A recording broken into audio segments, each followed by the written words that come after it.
Welcome to the B2B Sales and Marketing Hotline. Dialing up the latest tactics and hottest trends. We're here to help you take your B2B game from stagnant to stellar. I'm Emily. And I'm Maryanne. And together, we're ready to answer your burning B2B sales and marketing questions.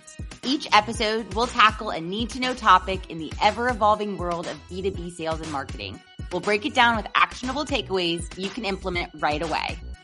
And because you don't get results without real talk, we're wrapping up every show with a quick Q&A segment. So fire away with your burning questions.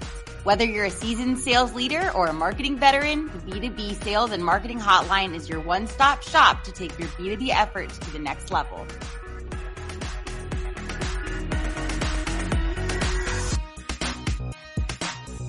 Hello, Maryanne. Hello. We are back for another episode, and today we're going to be talking about onboarding to HubSpot, which is a critical part of anyone's new software experience. I'm excited to discuss. And something that we think about literally constantly. We are always thinking about customizing this for our clients, thinking about the best way to do this, continuing to improve our processes and our customers' experience. So, yes, so much fun to get to talk about it today. Absolutely. And we have a very, we've done a lot of onboardings. We've done the trials and learned the mistakes over the years. And I feel like now we're in a place where we're really doing very efficient, quick but effective onboardings, and we're really in like a groove with it. And I'm excited to just talk through our process for onboarding, how we have found it works best, and just like all things onboarding today. Okay, so I'll start us off with, and we can kind of go back and forth on the timeline, what we typically do for onboarding. But I'll kick us off by saying, we start with discovery. We cannot set up a portal. We cannot effectively set up a HubSpot portal without understanding the business. HubSpot could be used in any industry ever for absolutely anything. HubSpot is not a one-size-fits-all tool. It needs to be customized. The out-of-the-box HubSpot is maybe going to work for your business, but probably not. And how many, let's just say, Emily, because you're on a lot of calls with people who are curious about onboarding, potentially buying HubSpot, how many times do you talk to people who have purchased HubSpot, thought they could do it on their own, didn't realize how much customization it needed, or gone to an agency where they don't have any personal relationship, they don't have any customization, they don't do discovery to understand the business, and they just set it up like a box. Every other person. Yeah. And it is wrong. I mean, I feel like that's more than half the people that we talk to or need help with this. It's not just people who automatically know that they need all of this. It's that they're trying to do it an easier way, and it ends up becoming much harder. Yeah. I mean, investing in the software is step one, but then setting up the software to fit your business needs is a critical step two, because otherwise the software is just never going to, I use this analogy a lot, but I'll say the analogy. It's like if you bought a budgeting app for your family, like you purchased every dollar, or you need a budget, or any of those budgeting apps. Like, let's say you went to the app store and you bought it, and you even spent the $200 a year or whatever it costs. You did it. Now you're going to budget. Like, you have to go in, you have to set up your family's spending habits. You have to set up the folders. You have to be the one to set up the budget, or you could pay someone else to do that, right? So someone would come in, they would ask you lots of questions about your family. They would look through your past spending. They would recommend to you the types of budget folders you should have and how you should be spending to meet your goals. That's exactly what HubSpot is. You can spend the money on HubSpot, but that alone is not going to increase revenue, improve sales performance, increase ticket responses on your service team. Right. Like, it's not going to do that alone.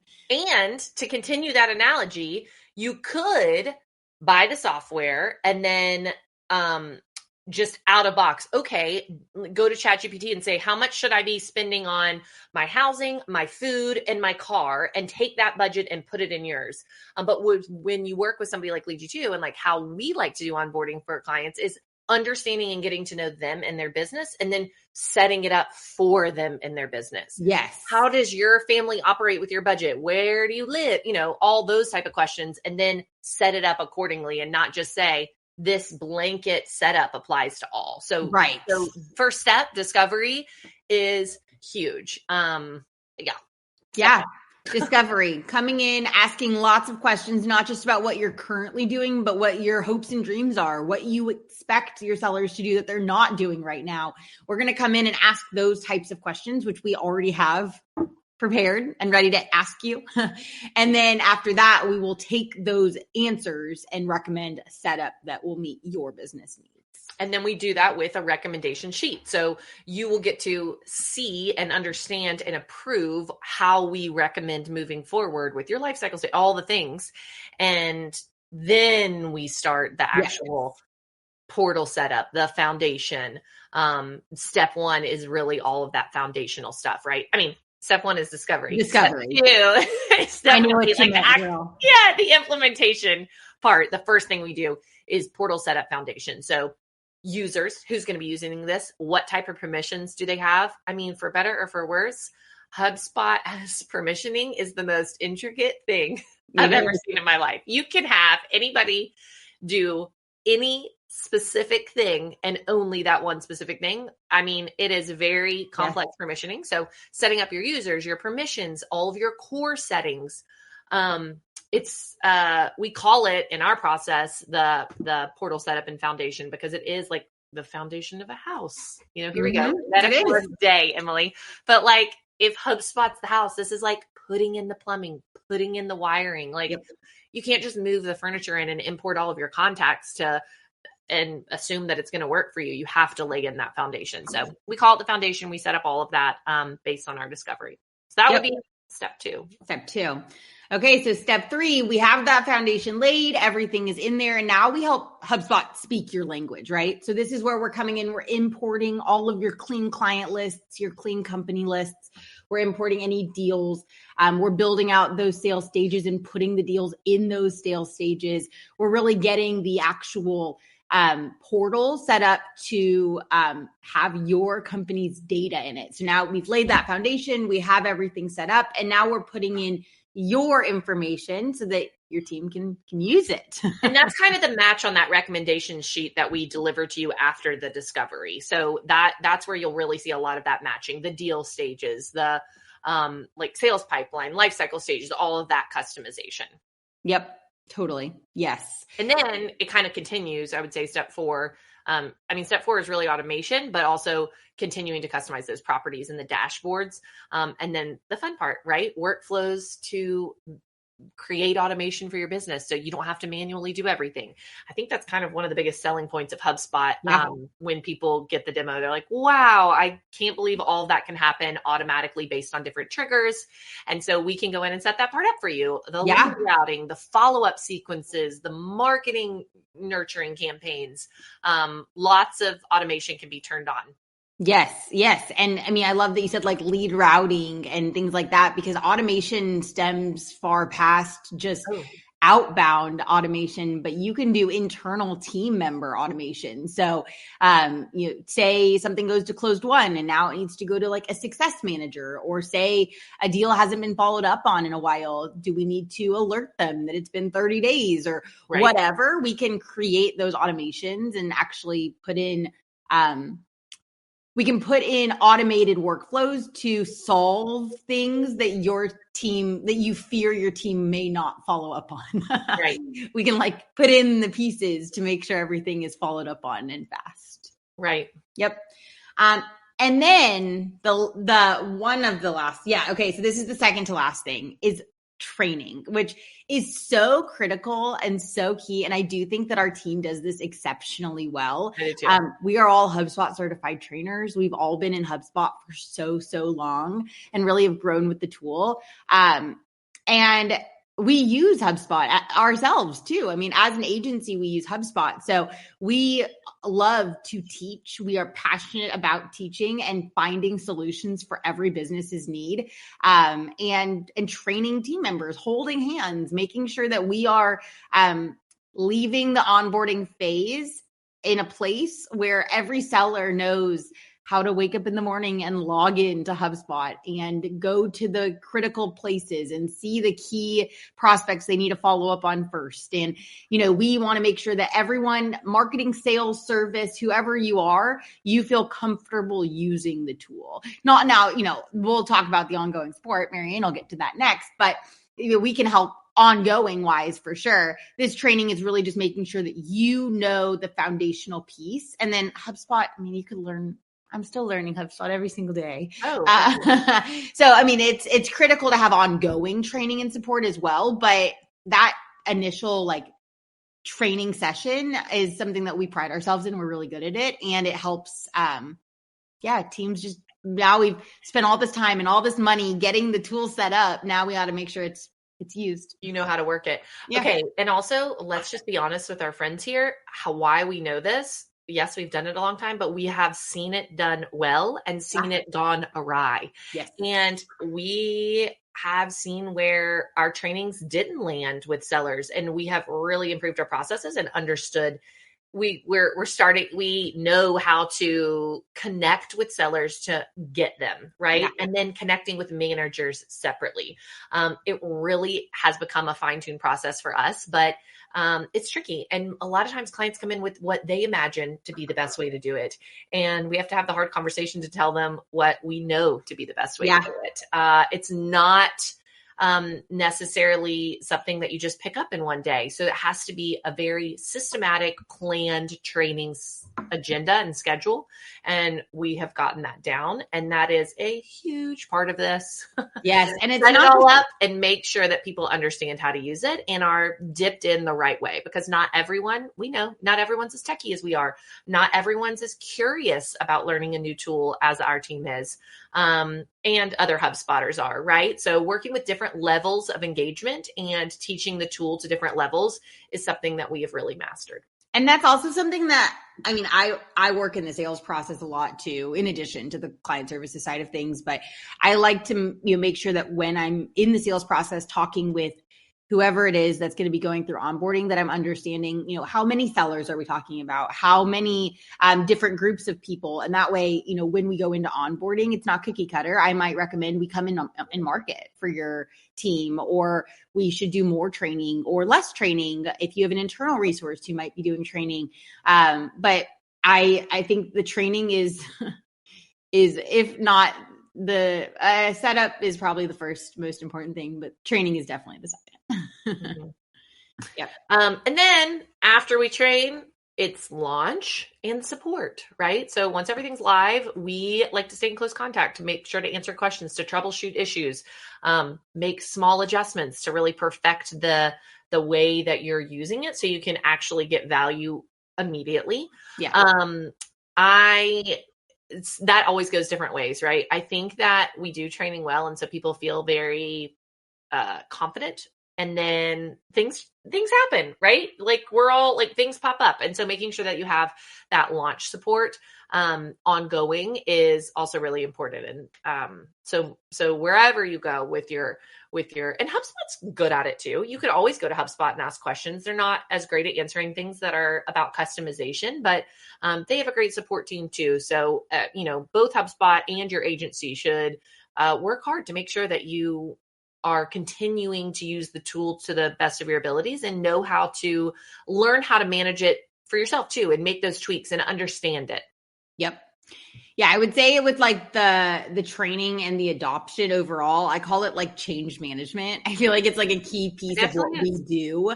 And I think this is kind of random and a little bit off topic, but it made me think about it, making sure that when you're thinking about adoption and change management, it's all about the leaders. And I think we've done a couple of podcast episodes on this before, but the leaders need to be all in, bought in, but it's key to how to position it, right? So positioning it as a big brother tool that's watching your every move, you're going to have a harder time. You're going to have resistance to the tool. But if you position it as you're investing in your sales team or your marketing team or your service team to have more success and move faster and get more done and have an easier time at their job, I always find adoption goes better. And Kim, like we just tell everyone listening, we've seen so many CRMs, and honestly, I believe most CRMs were built for the manager, so there could be Big Brother looking in. And I am here to tell you, HubSpot really is built for the user. It does help salespeople, and I find salespeople like it so much when they use it, much more than other CRMs. I think CRMs can have a bad rap for being like another to-do for salespeople. But I just don't think that's the case with HubSpot. I think it's so user-friendly, and there's so many sales tools built within that it really helps salespeople. So that's not just a marketing pitch. That is true. I agree. I totally agree. Yeah. If you're going to move to any CRM, there's going to be an adoption phase for sure. The HubSpot, I hope, will have an easier adoption phase for you. Totally.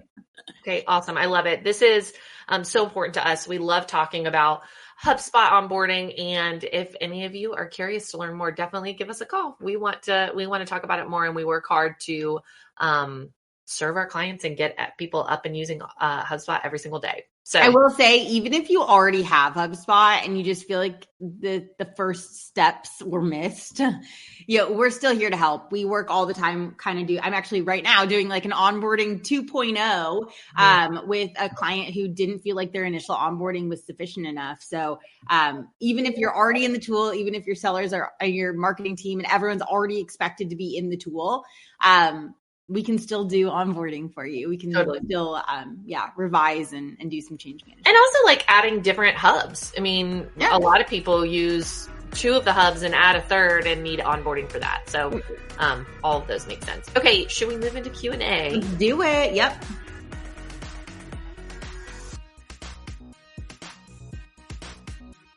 Okay. First question from our last episode is, hey, Maryanne and Emily, we know our customer personas need work, but we're not sure where to start.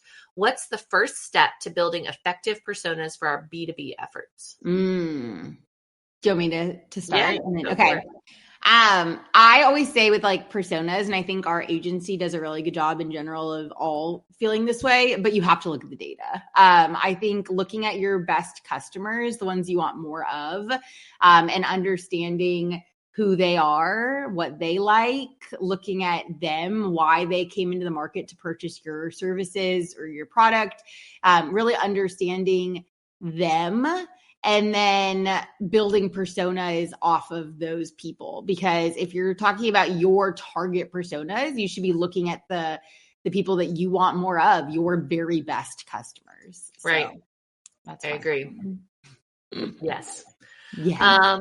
Okay. Second question is, we're having trouble standing out at trade shows and events. What are some strategies we can use to make a bigger impact?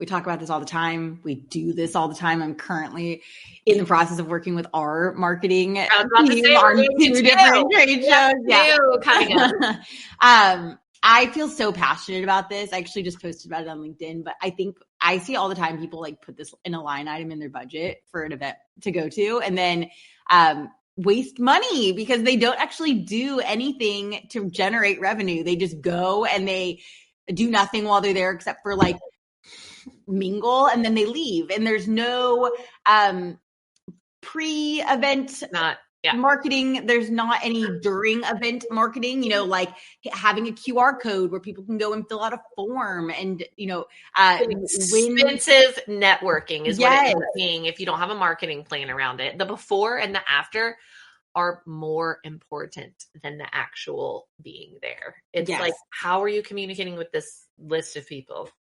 Yeah. And if you go to the event and they're not given a list, like say you don't like sponsor it or whatever, you're not actually given a list, find a way to collect names, right? So like find a way to capture information from a form, find ways to give out, because just collecting business cards, you're not You could do that. You could collect business cards. People don't really carry business cards anymore. So you're going to be like writing their information down on a piece of paper. So I would find a way to convert them on a form, right? So like having some kind of giveaway or some kind of something to get them to your website and to fill out a form and get them into your CRM and then nurture them. Nurture the heck out of them.